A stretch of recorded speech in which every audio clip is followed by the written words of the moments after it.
नाम है तकदीर का तिलक। अफसाना निगार हैं मुदस्सिर अहमद शिमोगा।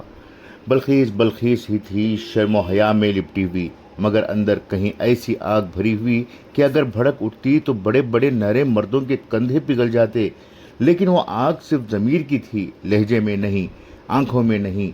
कॉलेज में उसकी पहचान होनहार तालिबा की थी और घर में एक चुपचाप बेटी की, जो मजहब, तहजीब और रिवायत सबको धागे की तरह समेटकर अपनी चादर में रखती थी। गौड़ा का मामला दूसरा था। वो न शर्म जानता था न हया।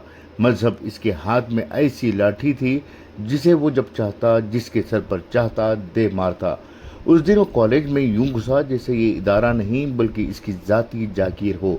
माथे पर सुर्ख तिलक, हाथ में पुड़िया और पीछे दो चार लड़के जो नारों की मशक करते दिखाई देते थे। धर्म बचाना है, तिलक लगाना है, धर्म बचाना है, तिलक लगाना है। वो ऐसे कह रहा था जिसे कहे बगैर धर्म खतरे में पड़ सकता है और तिलक ना लगा तो सूरज निकलने से भी इनकार कर देगा।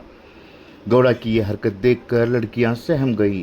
कुछ के माथे पर मजबूरन तिलक लगा भी कुछ ने इनकार किया, मगर गौड़ा की ललकार इनकार से ऊंची थी। बल्खीस ये सब देख रही थी, दिल धड़क रहा था। इसे मालूम था कि अगर जरा सी भी गलती हो गई तो न घर छोड़ेगा न समाज, और मजहब का जख्म कभी जल्दी नहीं भरता। गौड़ा क्लास में घुसा तो वहाँ की हवा रुक गई। वो ऐसे दाखिल हुआ जैसे शहनाई नहीं, ढोल पीटता हुआ आया हो। आओ तिलक लगा लो, धर्म की शान है। वो एक लड़की की तरफ बढ़ रहा था। इसी लम्हे बल्खीस के अंदर किसी ने दीवार खोल दी। अक्ल जागी या चालाकी ये कहना मुश्किल है, मगर दोनों ने हाथ में हाथ डालकर फैसला किया। भाई, बल्खीस ने नरम मगर मजबूत आवाज़ में कहा। गौड़ा रुक गया। शायद इसे भाई कहलवाना कमज़ोरी था या खुशफहमी, मगर वो रुका ज़रूर। आपको इतनी लड़कियों के माथे पर तिलक लगाते लगाते बहुत वक्त लग जाएगा भाई। आइए मैं आपकी मदद करती हूँ।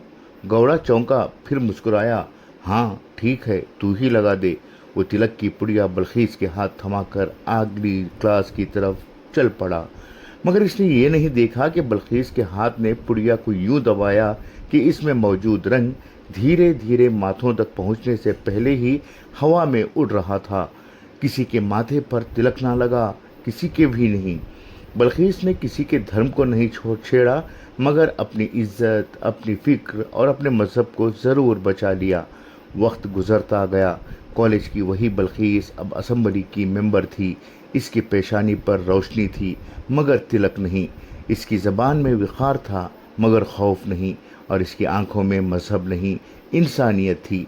गौड़ा भी असम्बली में था। वही तिलक, वही चटखारेदार मजहबी तकरीरें, वही नफरत अंगेज जुमले, वही लोगों को बांटने की सलीकामंद कोशिशें, मगर इस बार माहौल बदल चुका था। जहाँ वो मजहब की बात करता, बल्खीस आइन की बात करती। जहाँ वो रंग तकसीम करता, बल्खीस इल्म की रोशनी बांटती। एक दिन ऐवान में दोनों आमने सामने आ गए। गौड़ा ने हंसते हुए पूछा, तुम्हें याद है मैं तिलक लगाने आया था? बल्खीस ने कहा, हाँ, और मुझे याद है कि तिलक से ज़्यादा वक्त ने मेरे माथे पर एतमाद लगा दिया।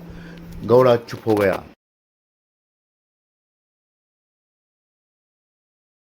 गौड़ा चुप हो गया। तिलक लगाने वाला भी ऐवान में, तिलक से बचाने वाली भी ऐवान में, लेकिन फ़र्क ये था कि एक तिलक को धर्म समझता था तो दूसरी इंसान को। ऐवान में एक अनकही खामोशी छा गई। ये वही खामोशी थी जो कभी बल्खीस के दिल में थी, जो बाद में इसकी ताकत बन गई, इसकी पहचान बन गई और शायद इसकी तकदीर भी। यही तकदीर का तिलक था।